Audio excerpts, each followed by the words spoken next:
सभी को मेरे YouTube चैनल पे स्वागत है। सभी को गुड मॉर्निंग। आज हम लोग टॉपिक पढ़ेंगे महान्यायवादी। ठीक है, तो महान्यायवादी जो है वो क्या है? ये केंद्र स्तर पर महान्यायवादी केंद्र स्तर पर कार्यपालिका, ये संघ में महान्यायवादी संघ में केंद्र स्तर पर कार्यपालिका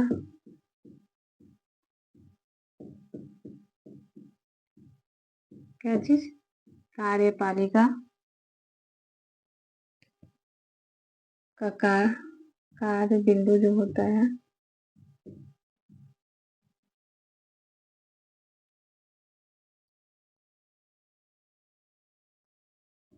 कार्यपालिका का कार्य जो होता है वो क्या होता है? केंद्र स्तर पर किया जाता है। जैसे हम लोगों ने पिछले चैप्टर में प्रधानमंत्री पढ़ा था, मंत्रिपरिषद पढ़ा था, है ना? ऐसे ही भारतीय संविधान में, भारत के संविधान में, भारतीय संविधान में अनुच्छेद 67 में किसका वर्णन है? महान्यायवादी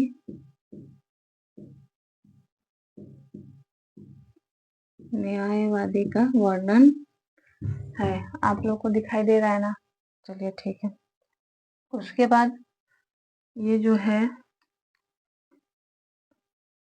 महान्यायवादी सरकार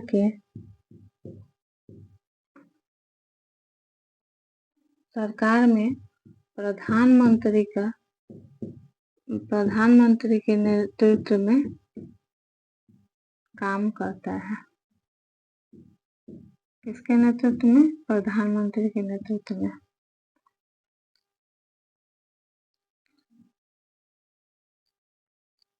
महान्यायवादी जो है वो कानून बनाने के कार्य करते हैं। क्या करते हैं? कानून बनाने के कार्य करते हैं। और सरकार द्वारा जब बनाए गए कानून, सरकार द्वारा बनाए गए कानून जब लागू होते हैं तो कई तरह के क्या होते हैं? समस्याएं आ जाती हैं। जब लागू होता है तो क्या आता है? तो बहुत तरह की समस्याएं आ जाती हैं।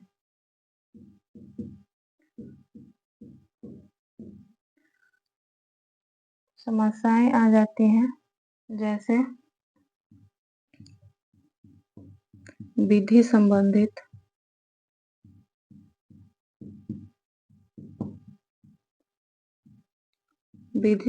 समस्याएं, जो कि विधि संबंधित जो आती हैं समस्याएं, उसको क्या किया जाता है? सुप्रीम कोर्ट में चुनौती दी जाती है। सुप्रीम कोर्ट को चुनौती दी जाती है। ठीक है।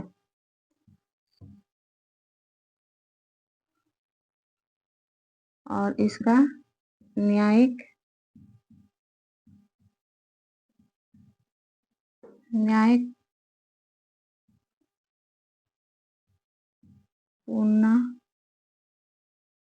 पुनर्विलोकन होता है।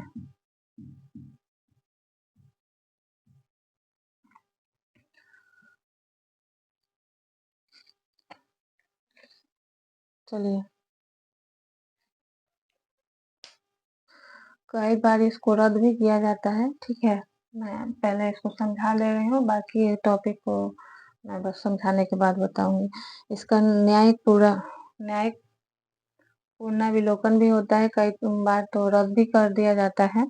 ठीक है, उसके बाद से ऐसे में सरकार को हमेशा कानूनी सलाह की जरूरत पड़ती है। ऐसे में क्या होता है, हमेशा कानूनी सलाह की जरूरत होती है, जो उनको कानून संबंधित ज्ञान दे। न्यायिक महान्यायवादी का काम क्या है, कानूनी संबंधित ज्ञान देना। ठीक है, तो जैसे एग्जाम्पल में हम देख लेते हैं, न्यायिक संबंधित जो ज्ञान देता है, जैसे कि एग्जाम्पल में हम देख लेते हैं। एग्जाम्पल में हम देखेंगे, यदि भारत के कोई पीएम है तो वह कितने कानून के विशेषज्ञ हो सकते हैं। भारत के जो पीएम है वो कितने कानून के विशेषज्ञ हो सकते हैं, तो विशेषज्ञ हो सकते हैं। ठीक है, तो इसमें कोई मतलब जरूरी नहीं है कि वह कानून की पढ़ाई करके ही आए हो। ठीक है, इसमें कोई वो नहीं है, और किसी भी जैसे कि नेता के पद के लिए कोई भी पढ़ाई की जरूरी नहीं है। ऐसा नहीं है कि हाँ वो न्यायिक कानूनी पढ़ाई करके आएंगे ही तो ही महान्यायवादी बनेंगे। ठीक है, क्योंकि हमारे संविधान में किसी मंत्री या पद के नेता के लिए शिक्षा अनिवार्य नहीं है। वही बात हुआ। और इसके बाद से आगे हम देख लेते हैं, चलिए।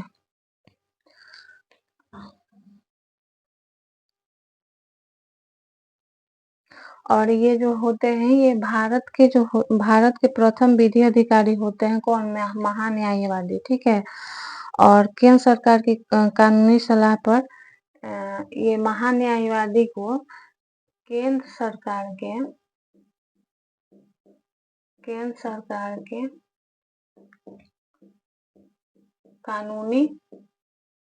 कानूनी सलाह पर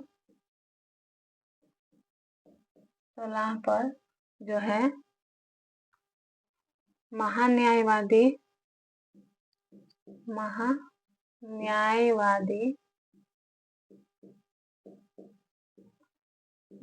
का क्या होता है? नियुक्ति होता है। नियुक्ति किसी भी सदस्य को हम डायरेक्ट नियुक्त करते हैं। ठीक है, तो महान्यायवादी का जो है वो कौन नियुक्ति करते हैं? तो राष्ट्रपति करते हैं। और इनका निर्वाचन नहीं होता है, निर्वाचन जनता के द्वारा किया जाता है। ठीक है, निर्वाचन कौन करता है? तो जनता करता है। ठीक है, आप लोग को इतना तो समझ में आया होगा। अब देखिए, अब महान्यायवादी का हम देख ले कि कार्यकाल कितने दिनों तक होता है। तो महान्यायवादी का कार्यकाल जो है, कार्यकाल का कोई सीमा तय नहीं है। तय सीमा नहीं है। ठीक है, कोई सीमा तय नहीं है। ये राष्ट्रपति के इच्छा अनुसार या प्रसाद पर्यंत कहें, अगर किसी भी कानूनी कार्य में उल्लंघन नहीं करते हैं, किसी तरह का फॉल्ट नहीं करते हैं, तो राष्ट्रपति की इच्छा के अनुसार ये कितना ही दिन तक क्या कर सकते हैं? रह सकते हैं। अब देखिए, अब हम देखेंगे राष्ट्रपति के मिटाना पड़ रहा है मेरे को। ठीक है, क्योंकि आप लोग को दिखाई नहीं देगा, नीचे लिख दूंगी तो। अब देखिए, महान्यायवादी जो होते हैं वो त्याग पत्र किसको देंगे? त्याग पत्र जो है वो किसको देंगे? त्याग पत्र किसको देंगे? तो राष्ट्रपति को देंगे। ठीक है, अगर उनको त्याग पत्र अपने से, अगर त्याग पत्र तो अपने से ही दिया जाता है, वो राष्ट्रपति के कहने पर नहीं दिया जाता। अगर उनको बीच में त्याग पत्र देना है विदाउट राष्ट्रपति के हटाने के, तो वो त्यागपत्र राष्ट्रपति को दे सकते हैं। कौन? महान्यायवादी। अब आते हैं इनकी योग्यता पे। महान्यायवादी बनने के लिए हमको योग्यता क्या चाहिए? तो विधि के मामलों में क्या होना चाहिए? कानून के मामलों में विशेषज्ञ होना चाहिए, मतलब कि जानकारी से परिपूर्ण होना चाहिए, विशेषज्ञ होना चाहिए। अब इसमें जैसे कि सुप्रीम कोर्ट के न्यायाधीश होना चाहिए, ठीक है। सुप्रीम कोर्ट के न्यायाधीश अगर रह चुके हैं तो महान्यायवादी का पद जो है सुप्रीम कोर्ट के न्यायाधीश के समान होना चाहिए इनको, महान्यायवादी, ठीक है। महान्यायवादी जो बनेंगे वो सुप्रीम कोर्ट के न्यायाधीश के समान होना चाहिए। अब सुप्रीम कोर्ट के न्यायाधीश के समान बोले तो 5 वर्ष तक क्या करना है? 5 वर्ष या एक से अधिक वर्ष क्या हाई कोर्ट के जज रह चुके हों, वो न्यायवादी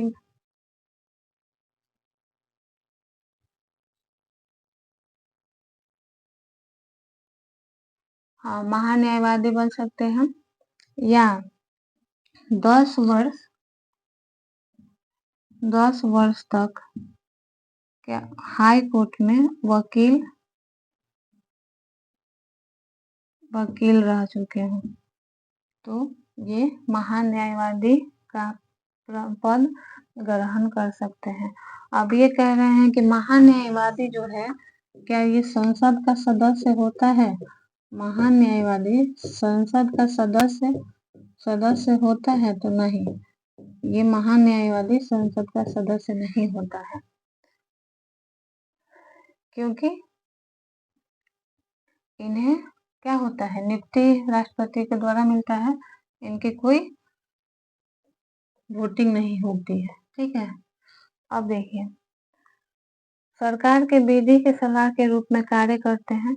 ये जो महान्यायवादी है वो सरकार की, यहाँ शायद आप लोग को दिखाई नहीं दे रहा होगा, मेरे को मिटाना ही पड़ेगा, चलिए ऊपर से मिटा देते हैं।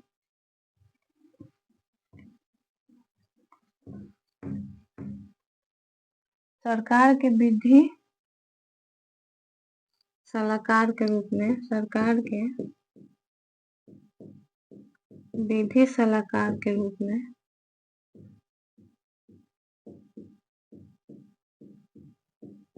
कार्य के रूप में क्या होता है? कार्य करते हैं। संसद की ये विधि का सलाहकार के कार्य के रूप में काम कर सकते हैं, ठीक है। ये क्या कर सकते हैं? संसद में भाग ले सकते हैं। हाँ जी, संसद की बैठक में भाग ले सकते हैं, ठीक है।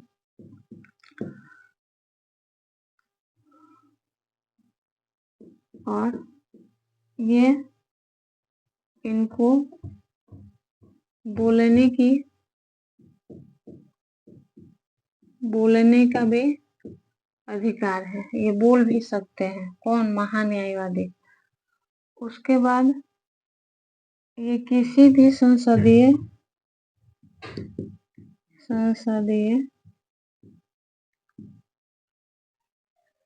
सदस्य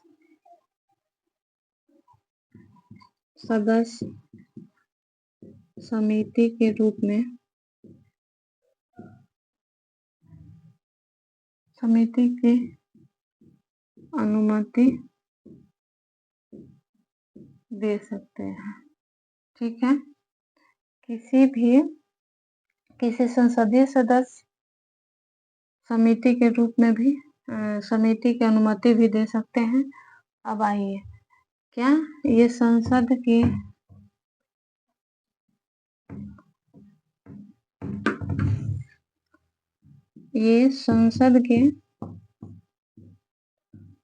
संसद बोले तो लोकसभा और राज्यसभा। तो क्या ये लोकसभा या राज्यसभा के सदस्य को वोट दे सकते हैं? वोट दे सकते हैं? तो नहीं, ये वोट देने योग्य नहीं है, वोट नहीं दे सकते हैं। ठीक है, किसी को मतदान नहीं कर सकते हैं। उसके बाद सरकार की ओर से किसी भी न्याय में भाग ले सकते हैं। सरकार अगर चाहती है,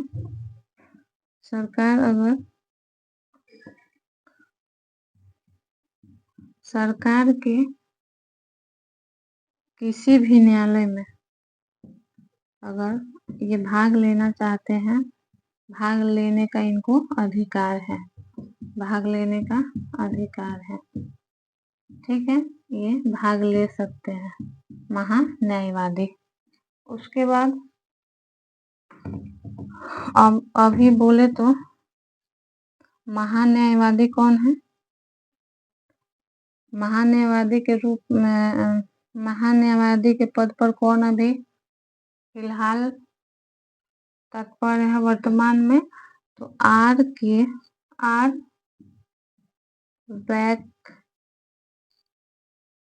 वेंकटरमणि। ठीक है, ये अपना पद कब ग्रहण किए हैं? तो 1 अक्टूबर 2022 को। ठीक है, और ये 16वें महान्यायवादी के रूप में अपने पद को ग्रहण किए हैं। इसके पहले कौन था? तो इसके पहले के कौन गोपाल करके थे ना, के वेणुगोपाल